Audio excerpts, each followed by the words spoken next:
Hello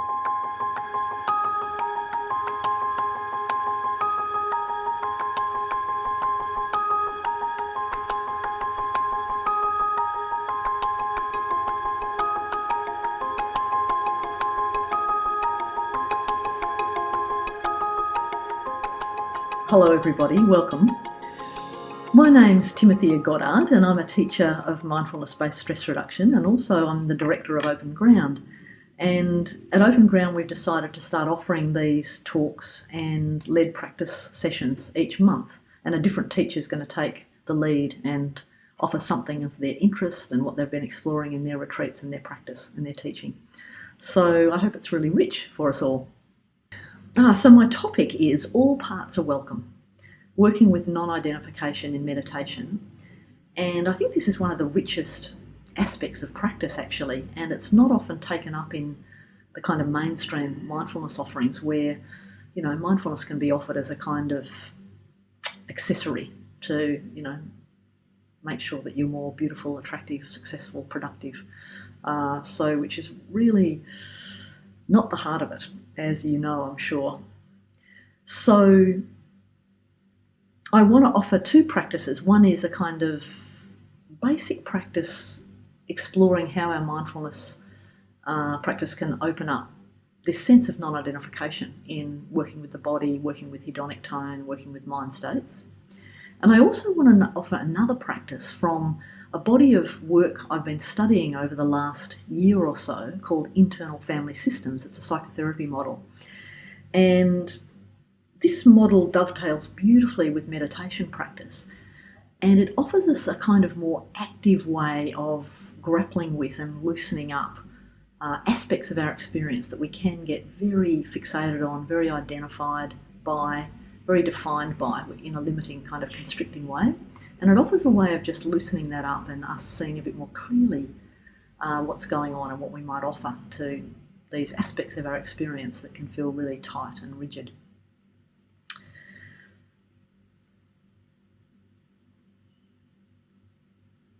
The first part of the title tonight does come from Internal Family Systems, and I think there's a great deal of pressure, especially with social media and stuff, that there's this great pressure to kind of be a certain sort of self.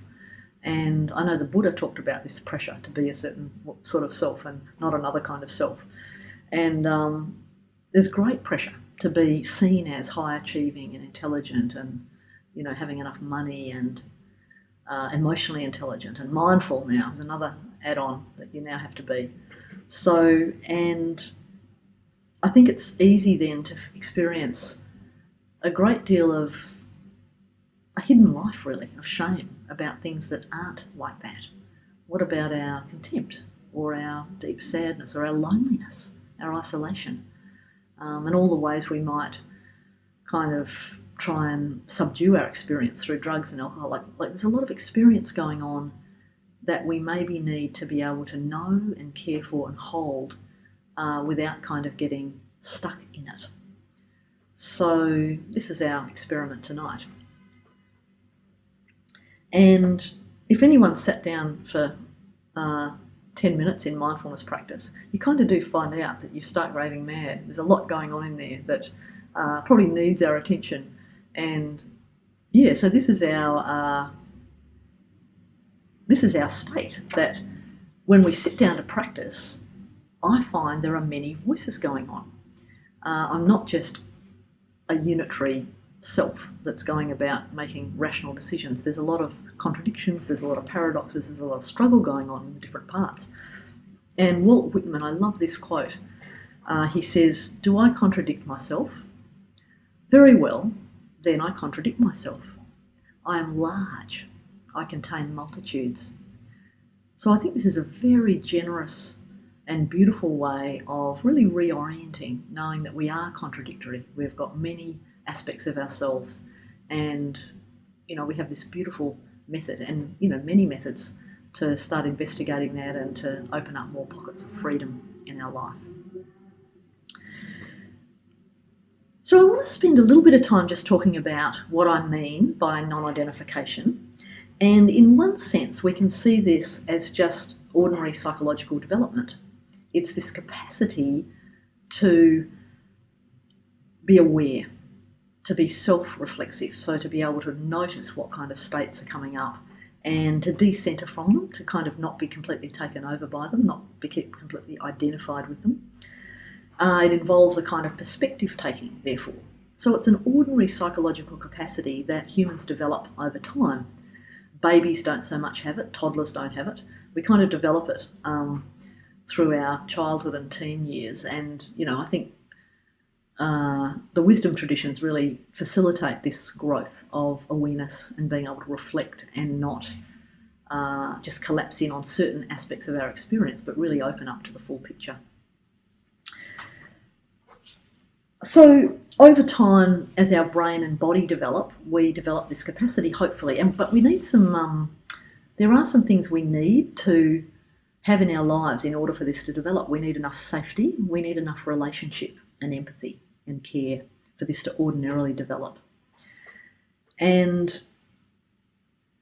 Buddhist psychology offers another perspective on this, that this self that we develop and can reflect on, and has many aspects, that there are really trustworthy causes and conditions that lead to all sorts of things arising in our life, and that most of this has arisen out of causes and conditions that we have nothing to do with. It's not personal in that sense, which is a beautiful, radical kind of perspective to take when we're thinking about my pain, my depression, my anxiety, my not good enoughness, my alcoholism, whatever it is. So firstly, there's the genetic material I got from my parents. Who had a say about that? That just came down, like we can go back to generations, huh? These two people happened to meet and have babies, and those babies grew up and happened to meet someone else and have babies. That's, that really can define, your interest, your athletic ability, how many neurons you've got to process information in a certain way. And where I was born, the country I was born in. I was born in Australia, this country where you can turn on a tap and get hot water running out of there, where basically all my life I've had choice about the food I eat. My cultural background really impacts how I am as a self today, how I was treated as a kid, the kind of education I got. So all these opportunities or lack of opportunities that have arisen just out of causes and conditions, nothing to do with me, mine, I. And the practice really asks us to take that perspective in some way and to not take this so personally, really see the context in which we've arisen and the randomness of it, really. And I find this quite freeing, especially when I'm a bit constricted with things that are painful to me in my life and maybe that I take very personally. And in Buddhist psychology, being overly and rigidly identified with a self that one must bolster and protect is one of the deep, it's ignorance basically, it's not being in touch with reality. And the practice can really open up this aspect and free us up from taking that for granted. And a humorous way of capturing this that I'm sure many of you have heard is this statement that I think John Kabat-Zinn uses sometimes of life sucks and sings. I've added the and sings because it's pretty marvellous sometimes. Life sucks and sings, everything changes, don't take it personally. So this is quite a radical perspective to take. So I'd like to offer a practice now, simply a really simple practice that will resonate with you, I hope. And so I'm going to invite you to take up a posture that you can occupy with a sense of care and dignity for this process. So just finding your seat and sitting.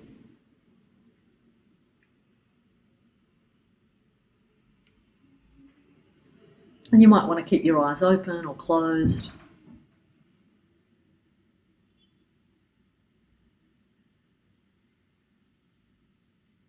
And firstly, in the practice, we're often invited to really open up to the world of sensory experience. This is the first foundation of mindfulness.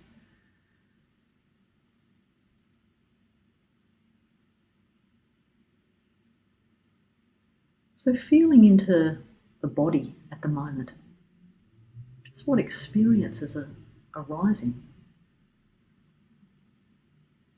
You might have a sense of heaviness, feeling the contact of the body on the chair, the floor,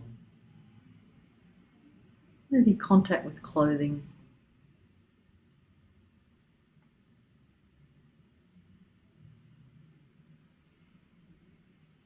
Maybe noticing a sense of contact with the air.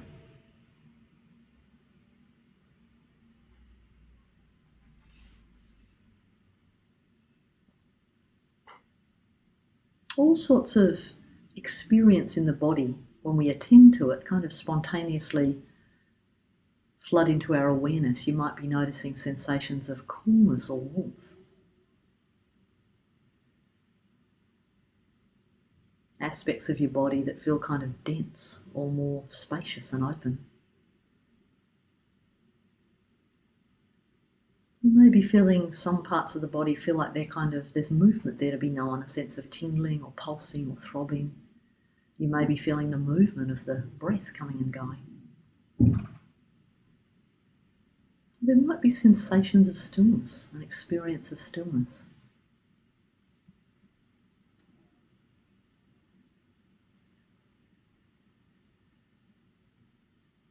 So how about in this moment we meet all of this experience as simply sensory information arising in the body. It's called interoception, this capacity to know our bodily experience inside.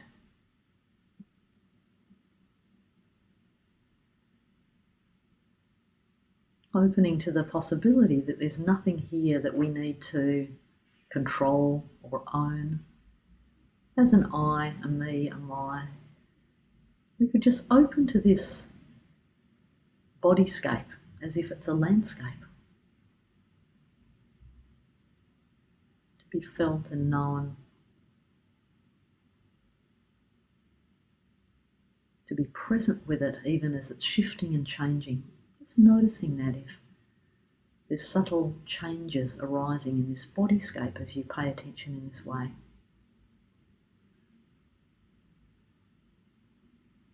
Noticing impermanence is one of the profound learnings through meditation practice, that nothing is able to be grasped and held onto.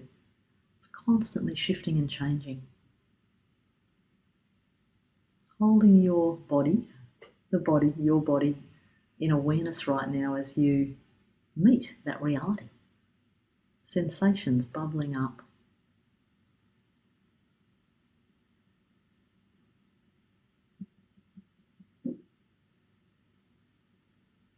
And we can open to any of our senses in this way, noticing hearing,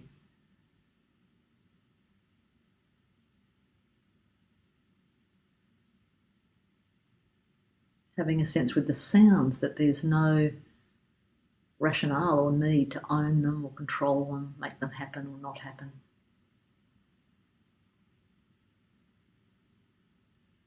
And of course, there's some sounds in our environment that we might have a big reaction to, and suddenly we are aroused to control them.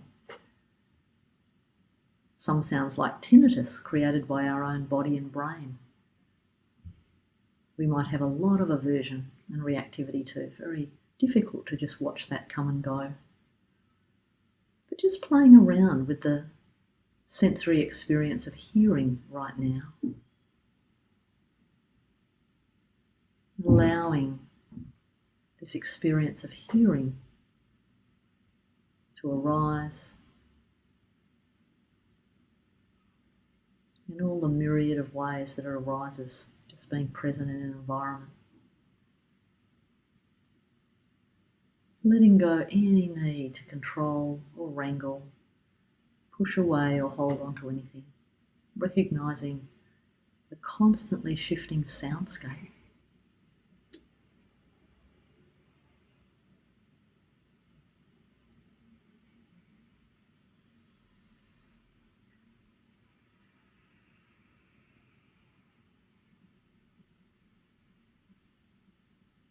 The second foundation of mindfulness, which is about our feeling tone, our hedonic tone, is a primitive driver of experience. And a lot of our activity is on autopilot. responding to whether we're apprehending something as pleasant or unpleasant or neutral. So just checking in right now, dropping into awareness of pleasantness arising.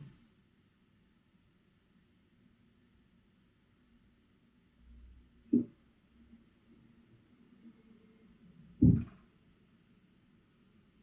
could check that out in your body.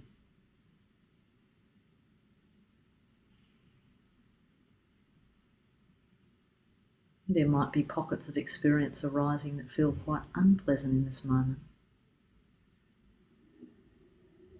These are pretty motivating forces. We have an automatic nervous system response to want more of the pleasant and to push away the unpleasant. Just watching that process, participating in that process at the same time.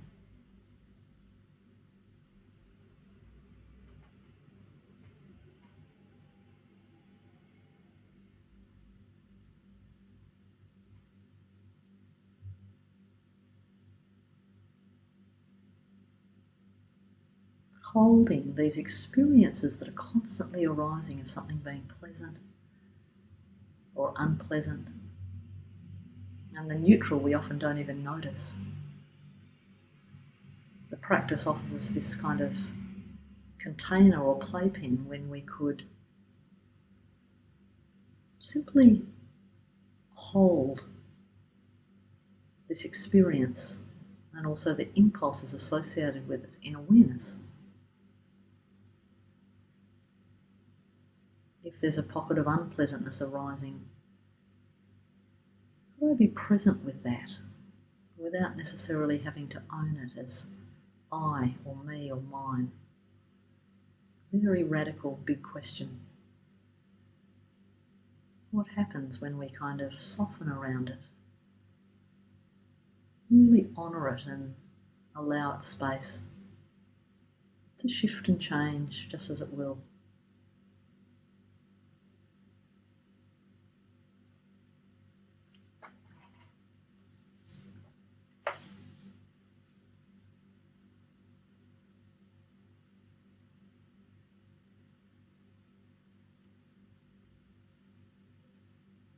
And of course the body and our experience of hedonic tones all maps onto what we might know as mind states. We might be able to recognise as a mind state.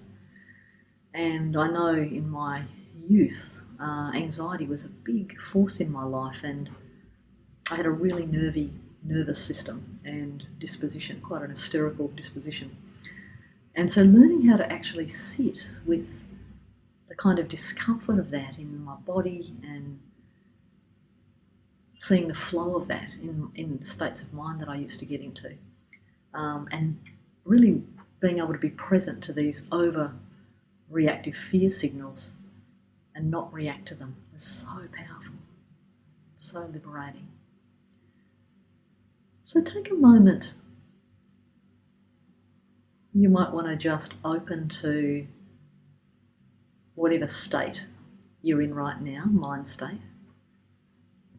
Noticing if the mind's kind of quiet or a bit agitated. Is it busy or less active? Noticing if there's a kind of clarity here or a dullness.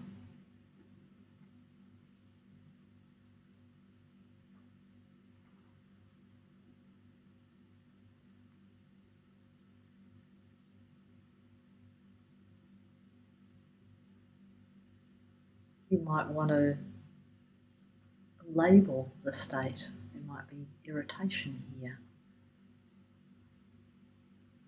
contentment,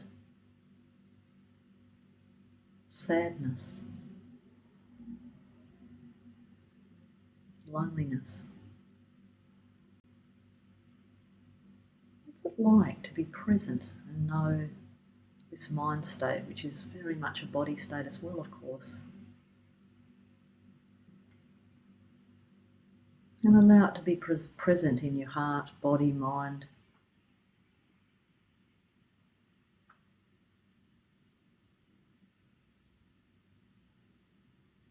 being present to it as you might the weather.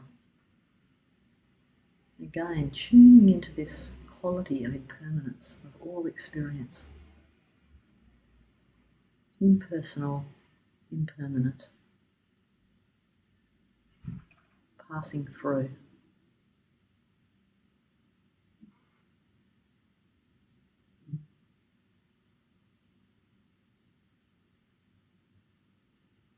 No need to control it, shape it, own it.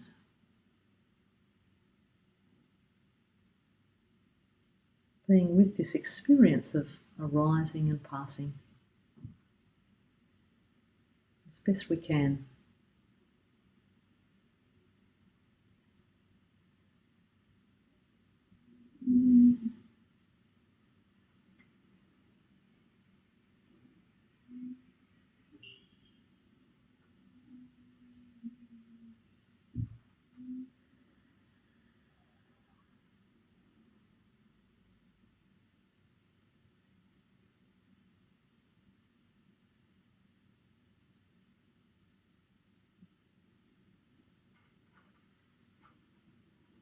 So just taking a moment to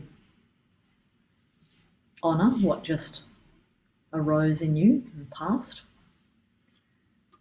And just noting, where are you at right now? You might want to move your head or eyes around the room. Move your body a little. And of course, we won't be able to do question and answers now, I'm sorry, because it's just me.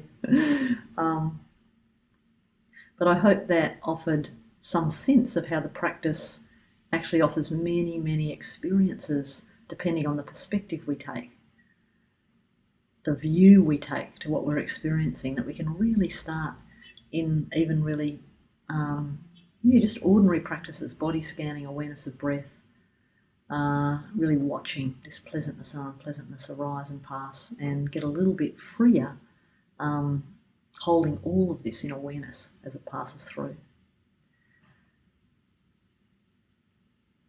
So now I want to introduce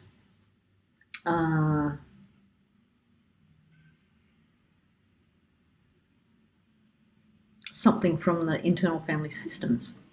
And I certainly know from my own experience, but also listening to a heap of people coming into the MBSR course who are learning meditation, is, we often come to practice wanting to get rid of something. So it might be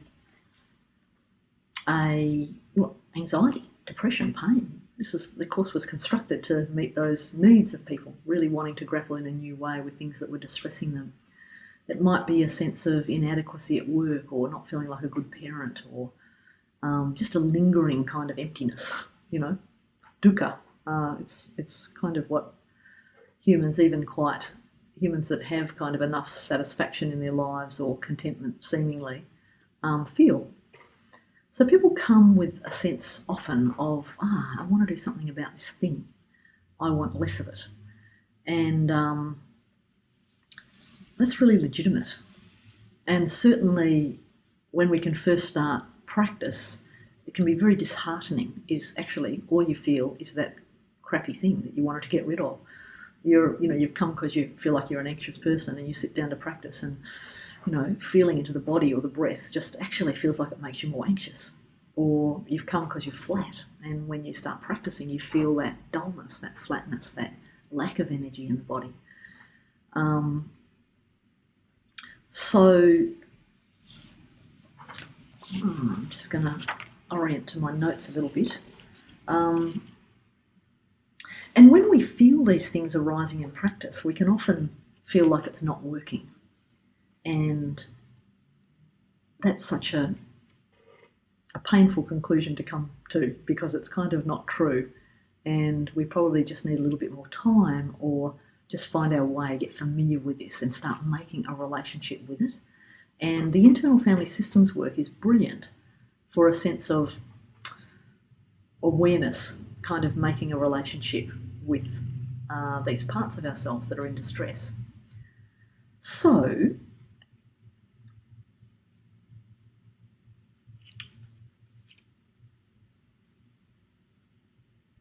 the internal family systems model is a really helpful way of to start thinking of ourselves as not a singular person and not having to be one, but really honouring this intuitive sense that there's parts of us, there's part of us that does want to get up for our kid in the middle of the night, but a part would much rather stay in bed. Or there's a part of us that wants to go to that party. Another part thinks, I can't be bothered, I don't feel like a party tonight. So, just in really basic ways, we do have this sense of these different parts, these different voices vying for control of the whole system. So, the hypothesis from internal family systems that all of these parts need our care, need our attention, need our compassion, need a kind of loving connection actually, and they become extreme, they kind of dominate the whole system when they feel like things are unsafe or things aren't getting done, or so they can become a bit rigid, and we can start really feeling like, this is me, I'm a control freak, or I'm pathetic, I collapse all the time in the face of scary things or whatever. So that's identification. So this method is so beautiful in being able to open up a bit of spaciousness around that identification. So how about I'll lead you through a little practice, and it's kind of a meditation, and just see what happens and if it kind of opens up or frees up something. And of course there's going to be a lot of you that I'm not in touch with and not able to lead you through a process, but I'm going to open something up and offer you a little bit of a taste of this work of working in meditation with non-identification, and I hope it's really helpful. So, there's a quote that I want to share, which is from Rilke. He says, "Our fears are like dragons guarding our most precious treasures." So that's part of the ethic of this work too, that things that we might regard as flaws or difficult parts of ourselves are there for good reasons. They're actually often protecting us. And they're often protecting us from a reality that happened many, many years ago when we didn't have big arms and legs and minds and capacity to look after ourselves better. So part of this work is really saying g'day to those fears and also to those dragons and seeing how we can work with them more skillfully. And it's really a process like mindfulness meditation of deep listening. Rachel Naomi Remen talks about listening as the most powerful form of healing. And I think this captures what mindfulness meditation is about. It's a powerful form of healing through deep listening. And she says that our listening create a sanctuary for the homeless parts within ourselves, parts that have been denied, unloved and devalued by ourselves and others, and which have had to hide or dominate. So, think about this practice as a practice of deep listening to aspects of yourself that might need to be heard a little bit more clearly and need to be offered something. Maybe that anxiety is not doing something to you, it's actually needing something from you. That anger is maybe not doing something to you, it's needing something from you. So we're going to create a context inside, hopefully, that a little bit of that can happen. So maybe finding again a posture that embodies a sense of dignity, of courageousness really, to just meet ourselves in this practice. Maybe a way of sitting and occupying this body of yours with a sense of curiosity. You're going to be exploring something, finding something out. It might be a sense of, as you drop into practice, a sense of heartfeltness opening up, especially with this invitation to move into deep listening.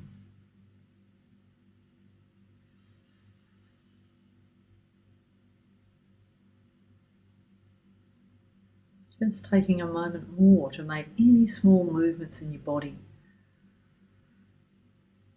so you can kind of arrive ready to listen, ready to hear, ready to receive.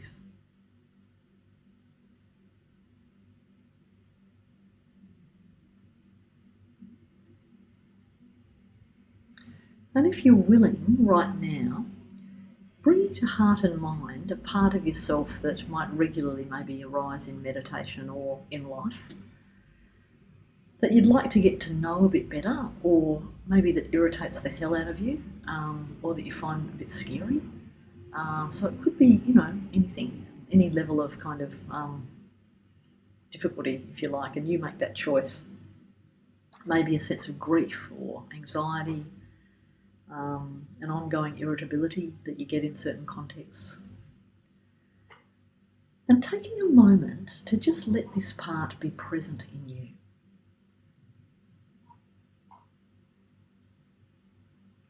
Really getting a sense of it, like you're welcoming a person here, a person who's a part of you.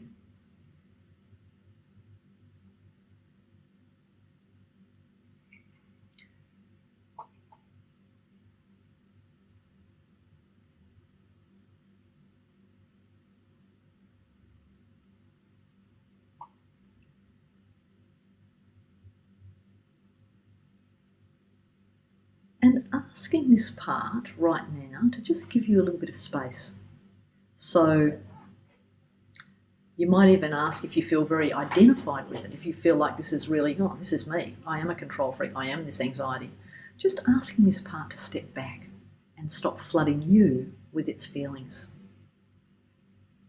It's quite a radical question.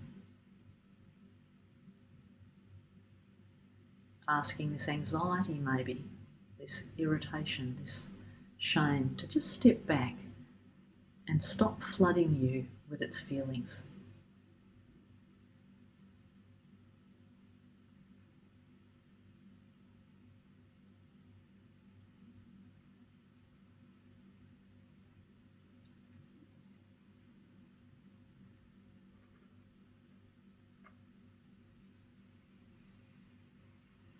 So literally we're asking the part to unblend from you, to let it become a little bit differentiated from you,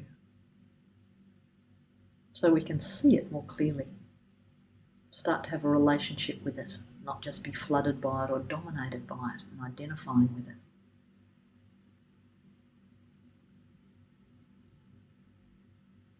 Just check that out. What's possible there?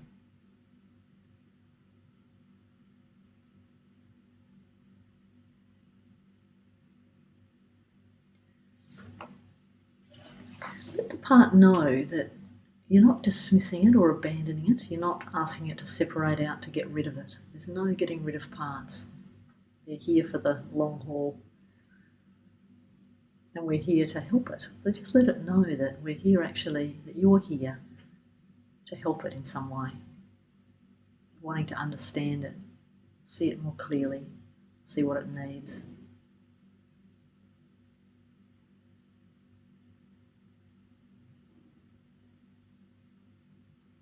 And sometimes these parts of ourselves have some concerns about unblending in this way from stepping back. So maybe you can even ask the part, what's it worried about if it does differentiate out from you, if it's not dominating you?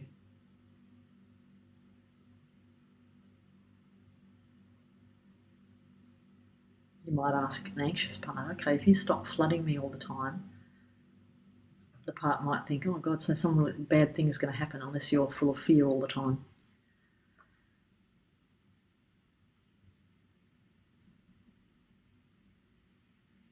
A part that's grieving might have the sense, oh God, if I stop flooding with grief, I'm going to forget the person. I'm going to be disrespectful. I'm going to be disloyal.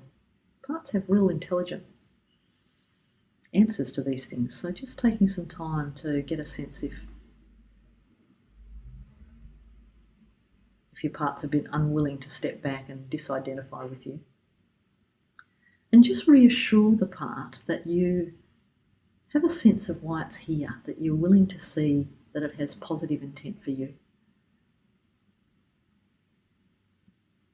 And thank it for its protective function, whatever it's trying to do for you. Whenever we've got these extreme parts, they're often protective and were real lifesavers at one point or another. So we need to update them maybe.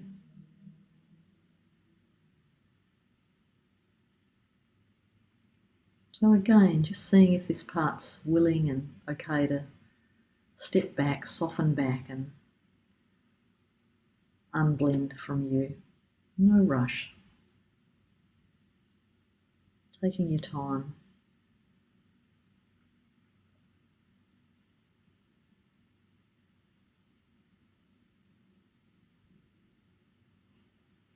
So important that we take the time to get to know these parts and really see that they have meaning and legitimacy.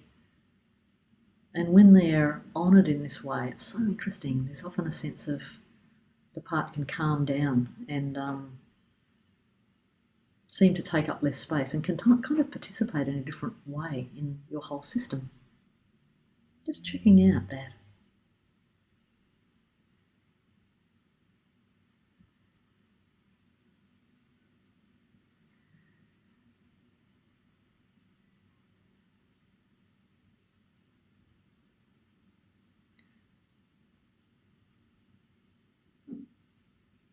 So this is an important next step, which is to check in with yourself and ask yourself how you feel towards this part. How do you feel towards it?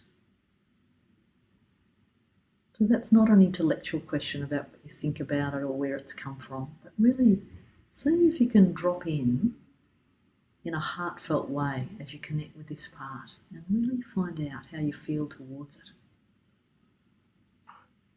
No rush, just really feeling into what this relationship is here right now.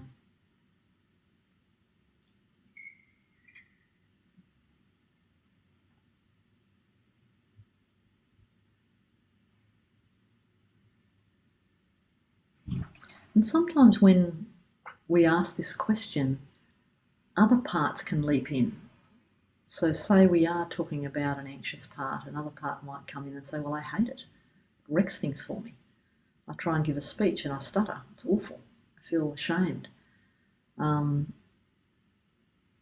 if that's coming up for you, if this part's having some objection to the initial part, then just ask them to step back too and stop flooding you with their feelings and letting them know that at some point or other you're really happy to hear what they've got to say, because they're really important too. But just right now, ask them to, if they're willing, to step back and see what else might happen.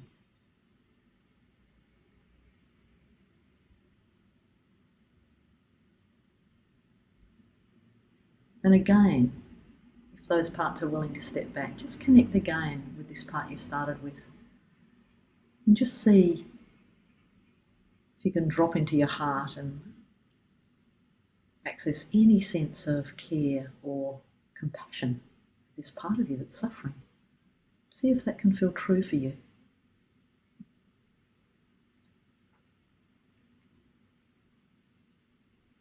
Not trying to control it or manage it or reassure it, but really just heartfelt presence, honouring it,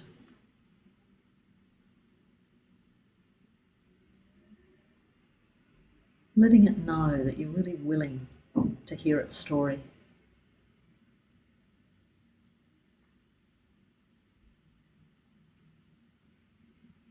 Taking time just to be present and be with parts of ourselves can be so healing.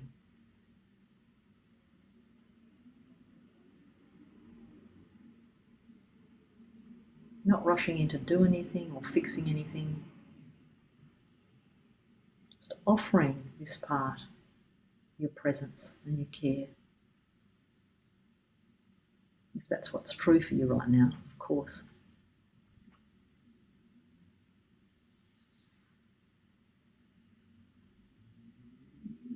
Really honouring the part's need to express itself in this way in the whole system and in your life.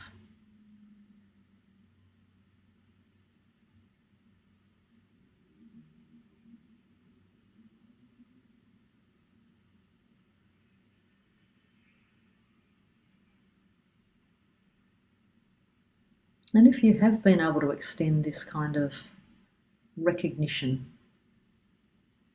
to the part and also a sense of really permission, allowing, accepting, and extending your interest and care and compassion, just seeing if the part can actually feel you, offering that. This can be quite interesting.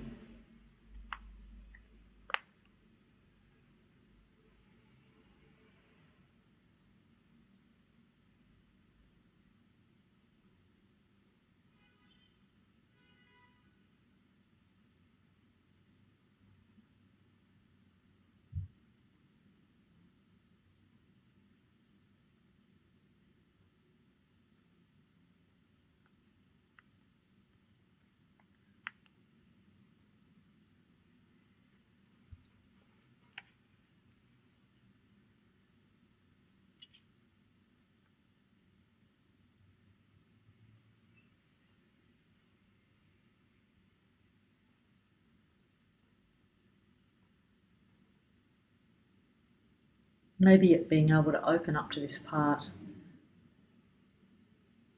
as something that's not doing something to you, but it's really needing something from you. Taking some time to just be with the part and offer this care in whatever form feels right for you, and really checking out if the part can feel you, receive this from you. And sometimes it will be able to, and sometimes it's got good reason not to be able to, so just honouring that.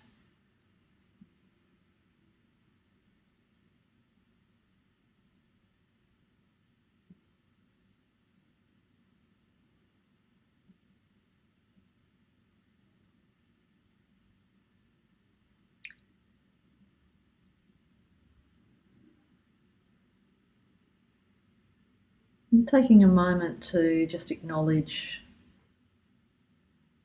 that part of you, and also the other parts that may have come in from different times. Maybe boredom was here, or dullness, or maybe some kind of worried parts about this whole process, or some critical parts, some parts that thought it was a lot of crazy stuff. Just letting all of those parts know that they're welcome, and just letting your whole system know that there might be many more opportunities to really hear from all these parts of you, so things can really be opened up and understood.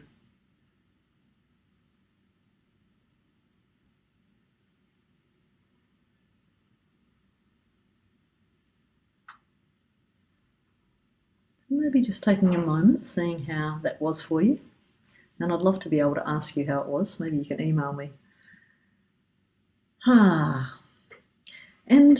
one of the things that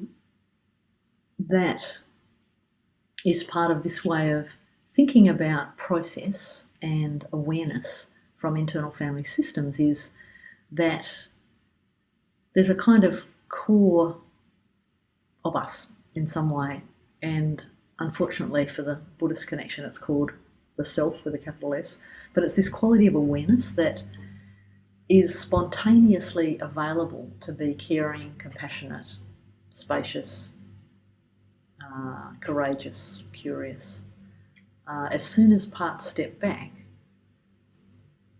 these qualities kind of tend to be there, and this has been my experience in mindfulness meditation before I had access to this model, and that just through practicing and getting less identified with parts of myself, these states, these whatevers, then I would find myself just being more open, more loving, more curious, more generous, in not an effortful way, not a kind of managing to do that or making myself do that, but just actually that spontaneously arising.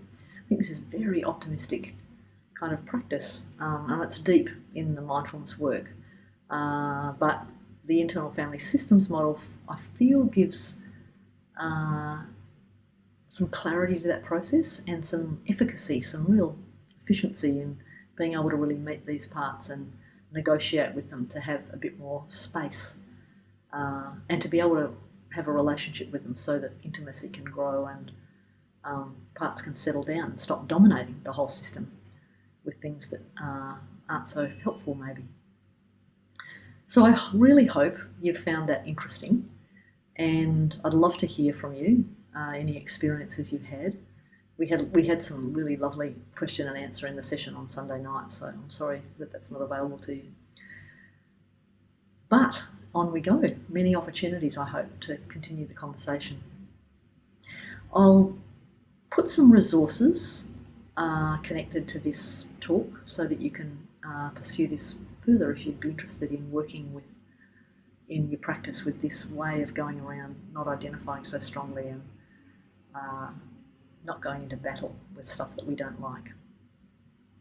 Thank you so much for listening and watching and being in our community.